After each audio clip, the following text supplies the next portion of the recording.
राधे राधे, जय श्री कृष्णा। मैं सीमा सिंह बड़ों को चरण स्पर्श, छोटों को प्यार और बराबर वालों को नमस्कार करती हूँ। आज हम चातुर्मास के महात्म्य का 16वां अध्याय सुनेंगे। इस अध्याय में पलाश के पेड़ की पूजा और उसके महत्व और महिमा का वर्णन आएगा। साथ ही इस अध्याय में चातुर्मास के स्नान की हम पौराणिक कहानी सुनेंगे।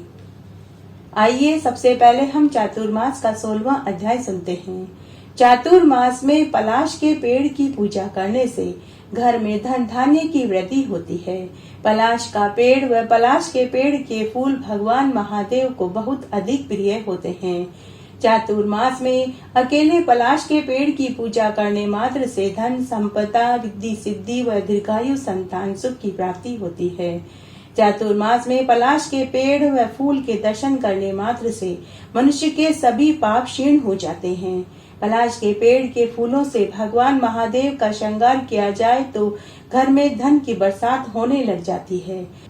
भगवान को यह फूल सबसे अधिक पसंद है। पलाश के पेड़ में 2 तरह के फूल आते हैं, लाल और सफेद फूल।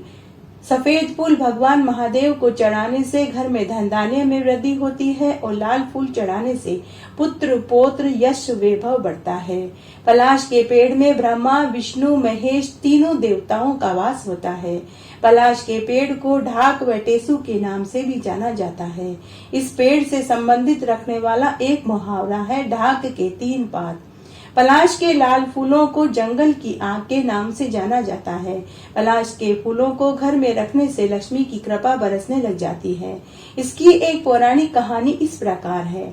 भगवान शिव और माता पार्वती जी के एकांत के समय को अग्निदेव ने भंग किया था तो उन्हें शाप ग्रह होकर वृक्ष के रूप में जन्म लेना पड़ा था। तो वह पेड़ पलाश का ही था। पलाश की लकड़ी से यज्ञोपवीत संस्कार किए जाते हैं। पलाश का पेड़ सुख समृद्धि का प्रतीक है। पलाश के पेड़ को यज्ञ आदि कर्मों में उपयोग किया जाता है। पलाश का पूरा ही पेड़ उपयोगी है। इसका तना, जड़, फूल, पत्ते सभी उपयोगी हैं। होली में पलाश के फूलों से रंग बनाए जाते हैं। विष्णु भगवान कहने लगे कि पलाश का वृक्ष साक्षात हरि का ही रूप है, इसलिए परंपरा से इसकी पूजा होती चली आई है। सब कामनाओं को पूरा करने वाला, महापापों का नाश करने वाला यह पलाश का पेड़ है। पलाश के 3 पत्तों में से बीच के पत्ते में स्वयं भगवान विष्णु का वास होता है। बाएं तरफ के पत्ते में ब्रह्मा जी का और दाहिने तरफ के पत्ते में महादेव जी का वास होता है। जो मनुष्य नित्य ही पलाश के पत्तों में भोजन करते हैं वे 1000 अश्वमेध यज्ञ के फल को पाते हैं। चातुर्मास में तो मुक्ति को देने वाला पलाश का पेड़ बताया गया है। जो मनुष्य चातुर्मास में इसको दूध से सींचते हैं वे भगवान के परम पद को प्राप्त होते हैं, इसमें कोई संदेह नहीं है। जो नित्य प्रातः काल उठकर पलाश के वृक्ष के दर्शन करते हैं वे परम पद को प्राप्त होते हैं। पलाश का वृक्ष सब देवताओं का आधार और धर्म का साधन है, इसलिए जिस स्थान पर पलाश का वृक्ष मिले उसकी अवश्य पूजा करनी चाहिए। जैसे सब वर्णों में ब्राह्मण मुख्य बताए गए हैं उसी तरह से सभी वृक्षों में पलाश का वृक्ष उत्तम बताया गया है, जिसके मूल में महादेव जी, स्कंद में शिव जी, शाखाओं में भगवान रुद्र, पुष्पों में त्रिपुरांतक, पत्तों में शिव, फलों में गणपति, छाल में गंगा, मज्जा में भगवान, छोटी शाखाओं में ईश्वर का वास होता है। यह सब ही शिव के प्यारे हैं, इसलिए शत्रु के लिए, पापों के नाश के लिए, मनोरथ को पूरा करने के लिए पलाश के वृक्ष का सेवन करना चाहिए। इसका पूजन करने, ध्यान करने से सब दुखों का नाश हो जाता है। गालव ऋषि ने पेजवन से कहा कि हे पेजवन, शंखचूड़ नाम का एक दैत्य था। उसका दूसरा नाम जलंधर भी है। उसकी एक रूपवती गुणवती पतिव्रता पत्नी थी जिसका नाम वृंदा था। जलंधर भगवान शिव की तीसरी आंख से उत्पन्न हुआ था। वह बड़ा ही शक्तिशाली पराक्रमी दैत्य था। उस दैत्य की पत्नी वृंदा भगवान विष्णु की परम भक्त थी। उसके पतिव्रत धर्म के कारण जलंधर अजय हो चुका था। उसे हराना किसी भी देवता के वश में नहीं था। तब एक बार उसमें और देवताओं में युद्ध छिड़ गया। उस युद्ध में सभी देवताओं के साथ शिवजी भी पराजित हो गए। जलंधर को अजय होने का अभिमान हो गया था। वह स्वर्ग में सभी देवताओं को परेशान करने लगा।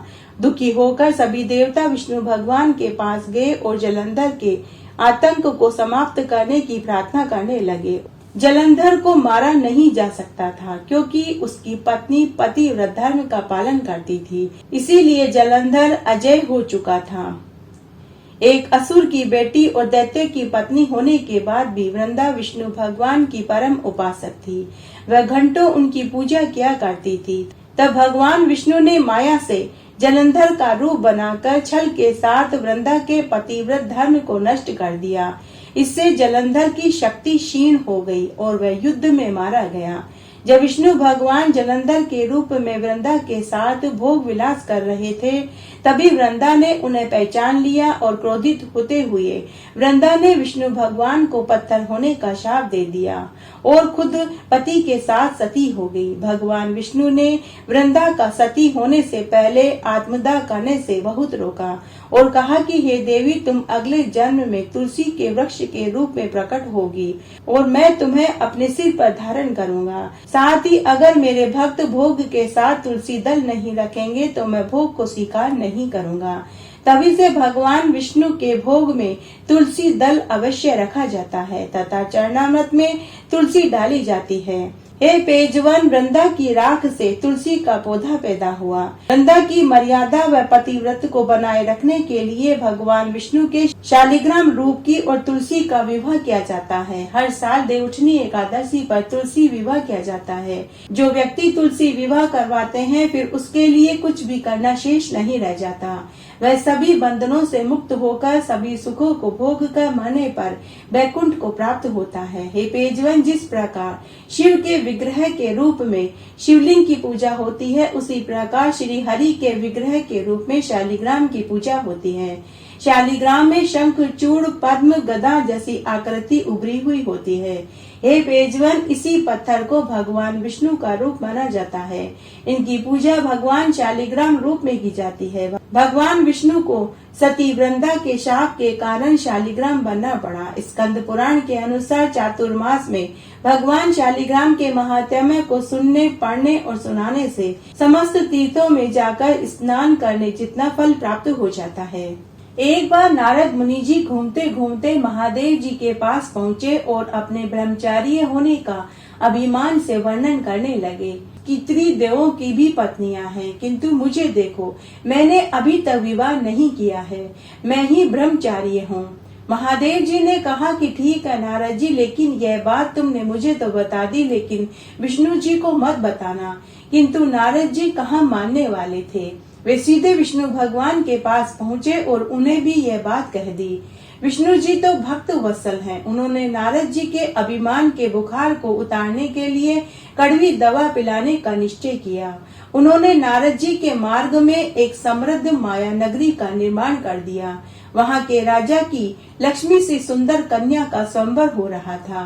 कन्या का रूप देखकर नारद मुनि उस पर मोहित हो गए और मनी मन सोचने लगे कि यह कन्या अगर मुझे वर के रूप में चुन ले तो मैं इससे विवाह कर लूं।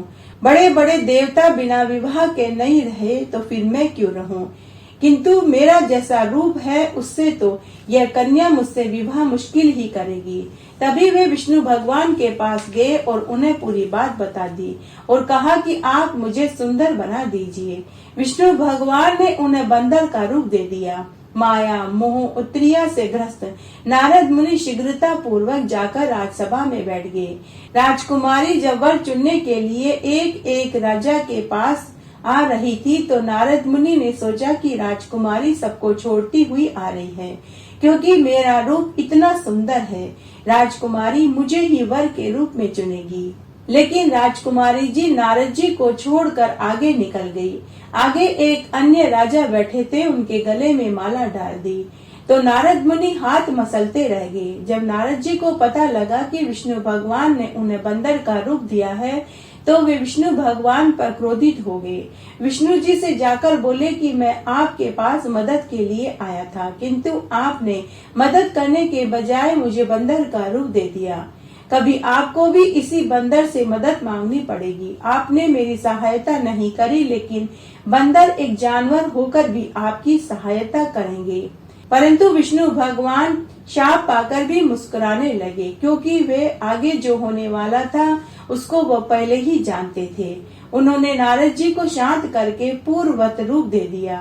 राम अवतार में हनुमान जी ने राम जी की मदद करी थी और उस शाप का निवारण हुआ था। चातुर्मास की कहानी। एक बार बहुत छोटा सा गांव था। उस गांव में एक ब्राह्मण अपने बेटा बहू के साथ रहता था। वह ब्राह्मण बड़ा ही धार्मिक प्रवृत्ति का था। वह सभी तरह के व्रत, उपवास और दान पुण्य करता था। वह ब्राह्मण वेद शास्त्र का जानकार था। वह आए दिन यज्ञ, हवन, पूजा पाठ करवाता रहता था। लेकिन प्रारब्ध तो सभी को भोगने ही पड़ते हैं। पूर्व जन्म के कर्मों को भोगे बिना कभी मुक्ति नहीं मिलती। पूर्व जन्म का फल तो सभी को भोगना पड़ता है। वेद शास्त्र का प्रणेता, शास्त्रों का ज्ञाता होने के बाद भी वह ब्राह्मण अत्यंत गरीब था। तब एक दिन ब्राह्मण के बेटे की बहू अपने ससुर से बोली कि पिताजी, हमारी गरीबी कब दूर होगी? हमसे अन्न देवता रुष्ट हैं। पिताजी, आज घर में आज का ही राशन है, कल क्या खाएंगे? पिताजी, आपने अपनी उम्र में कितने सारे यज्ञ हवन किए हैं। पिताजी, हमारे पास तो वही जमा पूंजी है। लोगों के पास तो जमीन जायदाद, सोने चांदी और पशु धन होते हैं, तो वे अपने बुरे समय में उन्हें बेचकर अपना भरण पोषण कर लेते हैं। लेकिन हमारे पास तो इन सब का नितांत अभाव है। पिताजी, आप अपने इन यज्ञ हवन को क्यों नहीं बेच देते? पिताजी, चातुर्मास चल रहा है, कोई न कोई धनी पुरुष इन यज्ञों को खरीद लेगा। उससे जो पैसा आएगा उससे हमारा कुछ समय अच्छे से गुजर जाएगा। तब बहू की बात सुनकर ससुर दुखी हो गया। तब ससुर ने कहा कि बेटी, तू मुझे 4 रोटियां और गुड़ दे दे, मैं यज्ञ बेचने के लिए आज ही निकल जाऊंगा। पता नहीं यज्ञ बेचने में मुझे कितने दिन लगे। तब बहू ने 4 रोटी और गुड़ एक पोटली में बांध करके अपने ससुर को दे दिया। ससुर रोटी की पोटली लेकर यज्ञ बेचने के लिए घर से निकल पड़ा। उस नगर में बहुत से धनी लोग रहते थे। राजा महाराजाओं के भी हवेलियां थी। तब ब्राह्मण पूरी दोपहरी यज्ञ बेचने के लिए नगर में आवाजें लगाता रहा। सुबह से दोपहर हो गई, लेकिन किसी ने भी ब्राह्मण के यज्ञ को नहीं खरीदा। तभी ब्राह्मण को भूख प्यास सताने लगी। तब ब्राह्मण एक पेड़ के नीचे रोटी खाने के लिए बैठा। तभी उसके पास एक काली कुतिया अपने 4-5 नवजात बच्चों के साथ ब्राह्मण के सामने आकर पूंछ हिलाने लगी। ब्राह्मण को देखते ही समझ में आ गया कि इस कुतिया ने अभी अभी बच्चे ब्याहे हैं। यह ब्याही कुतिया भूख से बिलबिला रही है। ब्राह्मण ने अपनी 4 रोटियां और गुड़ उस ब्याही कुतिया को खिला दिया। कुतिया गुड़ और रोटी खाकर वहीं लेट गई और उसके नवजात बच्चे अपनी माँ का दूध पीने लगे।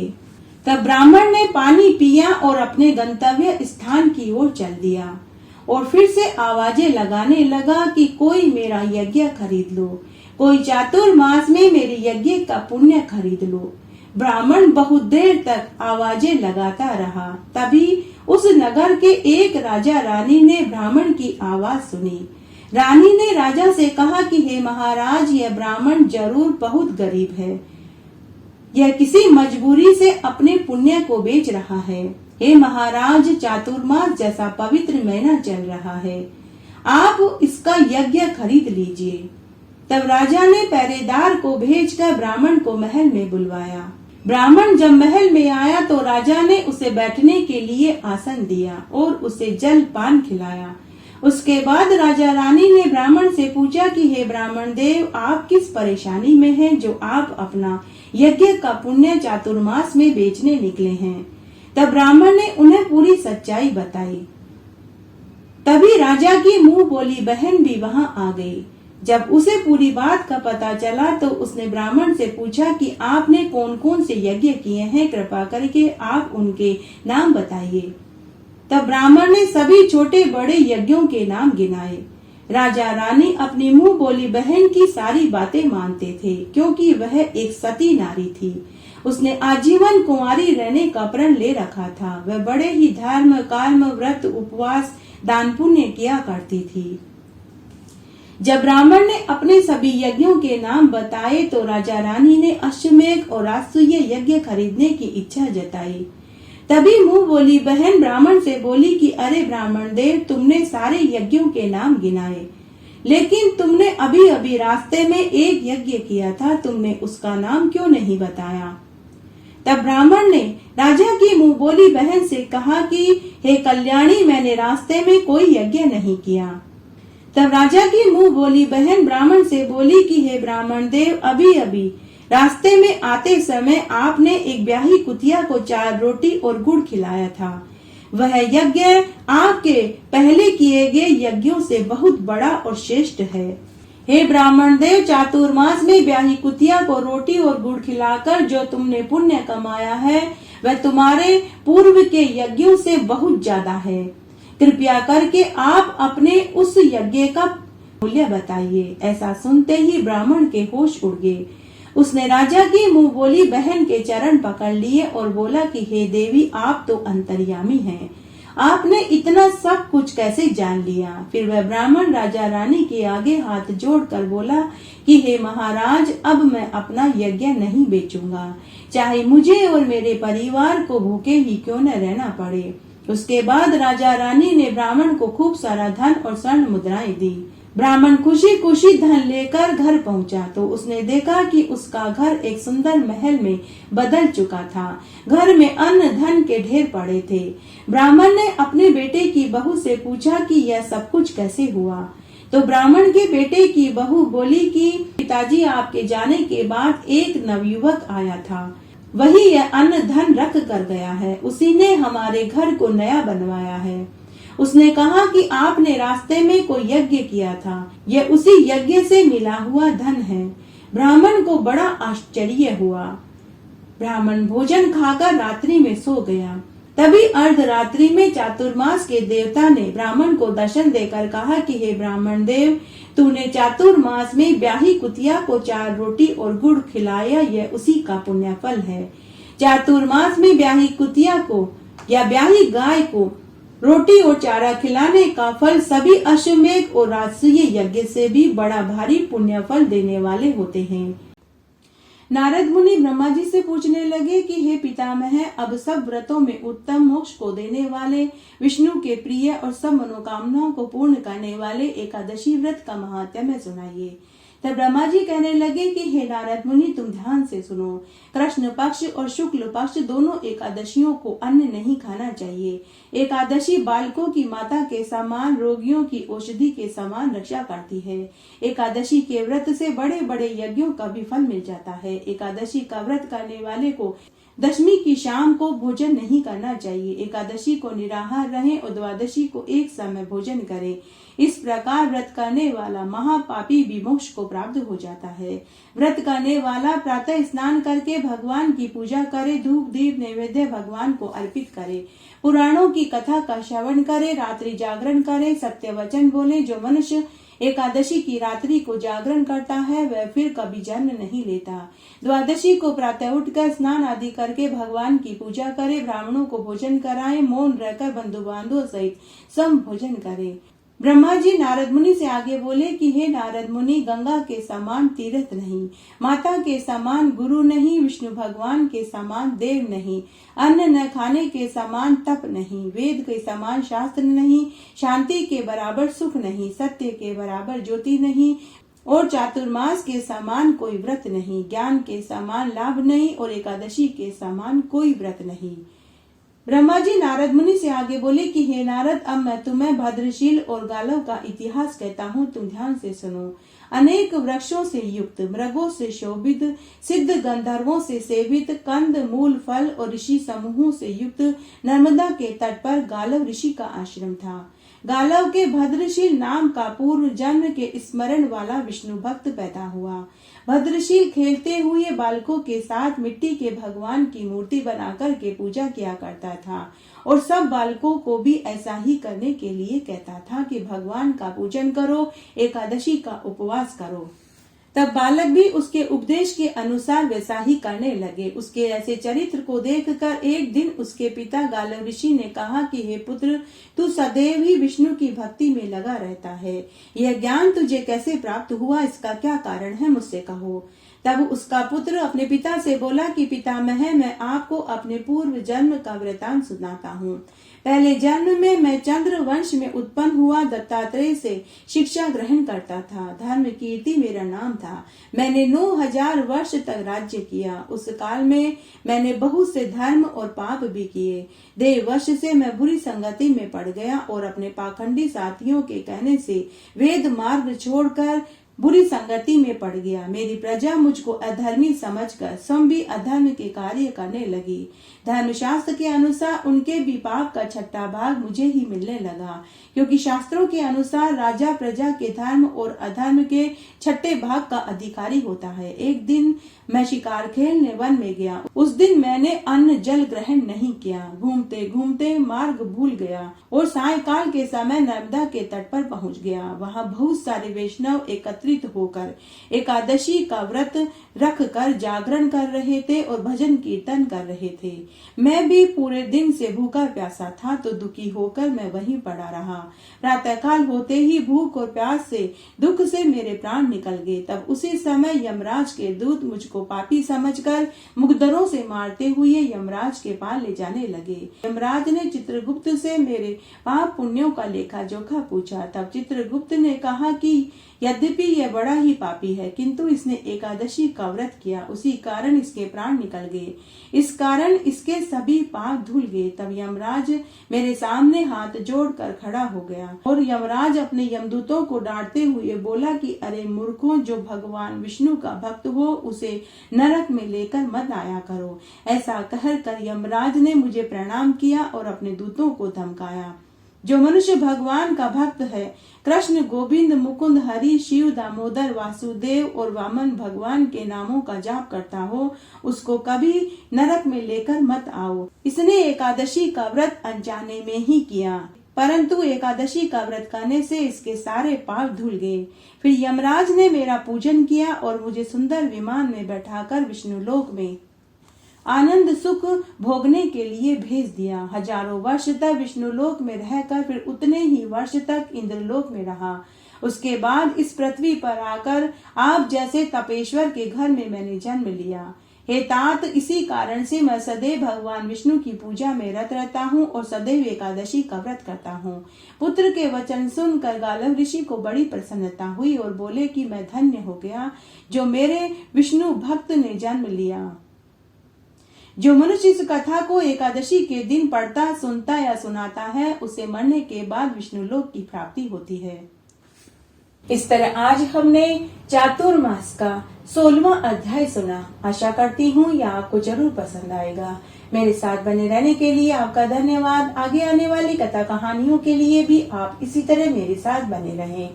धन्यवाद।